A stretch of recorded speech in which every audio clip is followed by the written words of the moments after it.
सचिव है, विशेष सचिव है, ये डीआईजी है, यहाँ के आईजी है, डीजीपी है, ये सारे लोग जिम्मेदार होंगे। बैठिए सर, बैठिए। अभी सभी लोग यहाँ बैठिए, सभी लोग धरने पर बैठेंगे। सब लोग बैठिए।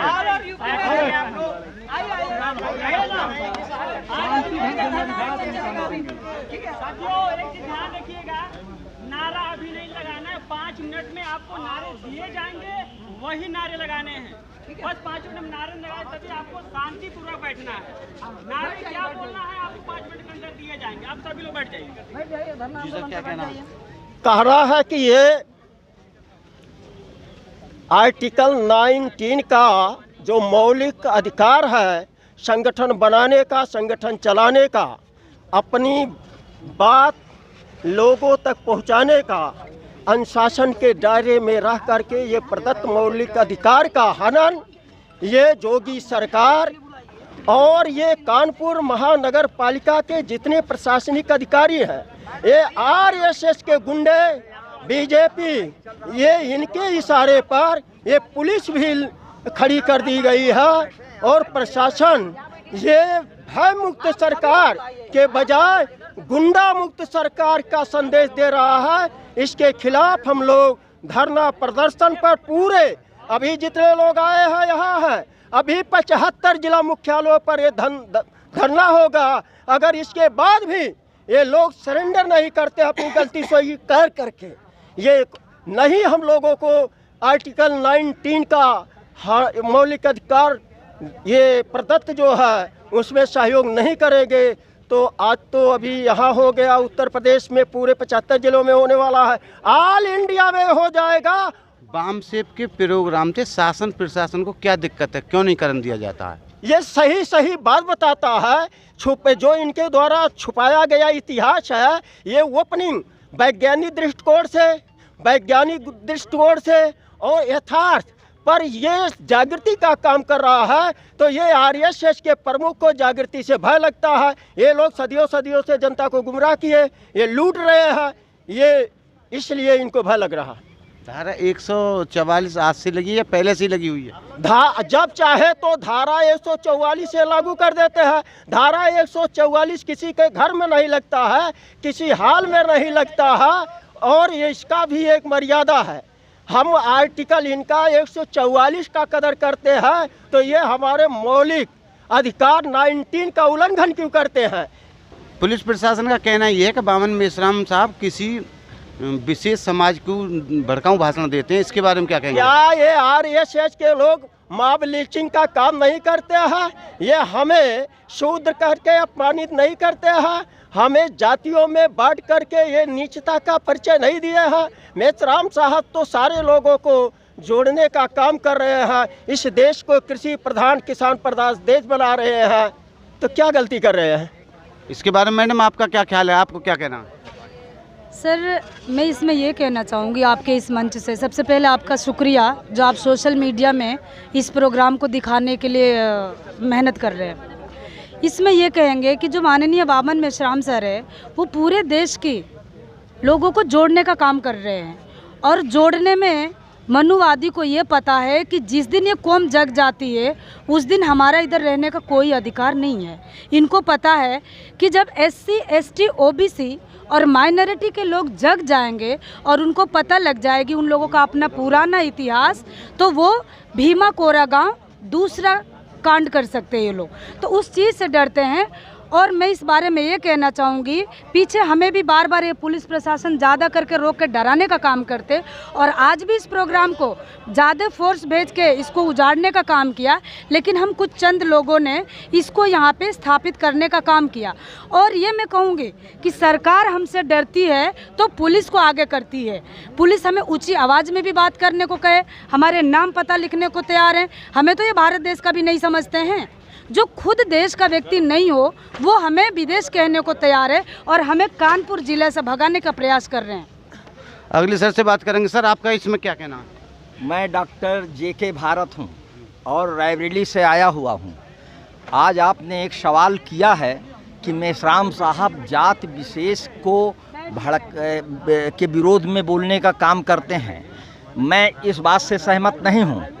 आज भारतवर्ष में जो पिछड़ी जातियां हैं सभी जातियों की गणना क्यों नहीं हो पाई। आज़ादी के 75वां हम अमृत महोत्सव मना रहे हैं और हमको पता नहीं है कि इस देश में मेहतर कितनी संख्या में है, यादव कितनी संख्या में है, मौर्य कितनी संख्या में है, पासवान कितनी संख्या में है, रैदास कितनी संख्या में है। इनका आज तक गणना नहीं हो पाई है। ये शर्म की बात है, इस इलेक्ट्रॉनिक मीडिया के युग में शर्म की बात है। मैं तो आज माननीय यशस्वी प्रधानमंत्री नरेंद्र मोदी जी से, जो शासन में केंद्र में भी हैं और प्रदेश में माननीय योगी जी हैं मुख्यमंत्री के रूप में, इनसे आह्वान करता हूं कि अगर जातियों की गणना नहीं करा सकते हो तो जिस तरह से नोटबंदी का कानून लागू किया गया था रात को 12 बजे कि कल से नोटबंदी लागू किया जाता है, उसी तरह से जातियां समाप्त करने का कानून लागू करे। रात को 12 बजे ये करे और उपजातियों को लिखाना बंद करे। सारे अब लेखों से उपजातियों का नाम हटा दिया जाए। ये मेरा मांग है। जी सर, आप बताइए। पहले तो आपको धन्यवाद। मैं जितेंद्र राजभर, युवा प्रदेश अध्यक्ष बहुजन मुक्ति पार्टी, अम्बेडकर नगर का निवासी हूँ। अभी जो वामसेप का 37वां राज्य अधिवेशन इधर कानपुर में है, हाल में हो रहा है, तो अभी आप प्रश्न किए कि पुलिस प्रशासन ये करे कि बिना परमिशन के कार्यक्रम चल रहा है। तो हाल में करने के लिए कौन सा परमिशन लेना है? हाल में कार्यक्रम करने के लिए परमिशन की ज़रूरत नहीं है। और हाल में जो हम कार्यक्रम कर रहे हैं तो परमिशन, हम इधर परमिशन नहीं मिला होता तो हाल मालिक हमको कार्यक्रम करने नहीं देता। तो हम तो हाल मालिक से परमिशन लिए हैं और हाल में कार्यक्रम कर रहे हैं। तो ये हमको पुलिस प्रशासन और आरएसएस के गुंडों द्वारा ये मामला वामसेप की जागृति को रोकने का मामला है। धारा 144 फिर किस लिए लगा रहे हैं? धारा 144 किसी के घर और आवास में लगाएंगे या किसी हाल में लगाएंगे। और जहाँ 250 की संख्या ज़्यादा है, 250 से ज़्यादा यहाँ लोग हैं, 500 1000 लोग हैं, वहाँ धारा 144 लगाना है। मतलब ये है कि राजशाही चल रहा है देश में। आपका मुंह एक मिनट, आपका मुंह जो है वो कानून हो जाएगा। आप जो बोलेंगे वो कानून लागू हो जाएगा तुरंत। आखिर वामसेप के प्रोग्राम से शासन प्रशासन को क्या दिक्कत होती है? जागृति बहुत बड़ा खतरा है उनके लिए। उनका जो मकान ये बना है वो बालू के ढेर पे है और ये जागृति से खतरा है। वो मिनटों में ढहेगा, इसलिए वो जागृति को रोकना चाहते हैं।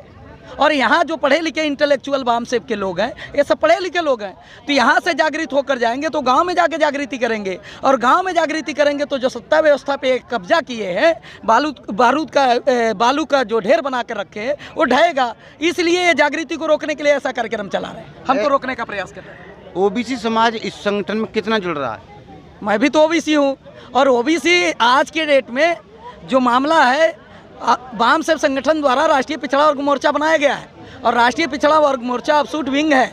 अभी यहाँ पर आप देखेंगे सैकड़ों की संख्या में, हजारों की संख्या में लोग इधर आए हैं और टोपी भी लगा के राष्ट्रीय पिछड़ा वर्ग मोर्चा, उधर देखिए आपके पीछे खड़े हैं, वो टोपी लगा के बैठे, इधर देखिए आपके पीछे टोपी लगा के बैठे। कैमरामैन से कहेंगे कि टोपी वालों को भी दिखाएंगे। अभी राष्ट्रीय पिछड़ा वर्ग मोर्चा जो है वो पिछड़ों को ही जगाने में लगा है और मैं भी जितेंद्र राजभर ओबीसी का हूँ। तो ये जागृति को रोकने के लिए अब पिछड़ों को जगाना क्यों जरूरी है? तो पिछड़े सबसे ज़्यादा, अगर भारत में किसी का सत्यानाश हुआ तो ओबीसी का हुआ। 75 साल की आज़ादी का अमृत महोत्सव मनाए, लेकिन 75 साल की आज़ादी में ओबीसी की जात आधारित जनगणना नहीं किए। इस देश में तितलियों की गिनती हुई, हिजड़ों की गिनती हुई, कुत्तों की गिनती हुई, कितने पालतू और कितने फालतू हैं, लेकिन ओबीसी के आज तक जात आधारित जनगणना नहीं करा रहे। तो क्यों नहीं करा रहे? ये व्यवस्था में बैठे लोग आखिर ओबीसी से इनका कौन सा दुश्मनी है? ये क्यों नहीं कराना चाहते? लेकिन पुलिस प्रशासन का तो ये कहना कि बामन मेश्राम साहब को आने नहीं दिया जाएगा, उन पर धारा 144 लगा हुआ है भड़काऊ भाषण देने के, उसमें भड़काऊ भाषण देते हैं। यानी जो सच्चाई कहे, जो कड़वा सत्य कहे, वो भड़काऊ भाषण करते हैं।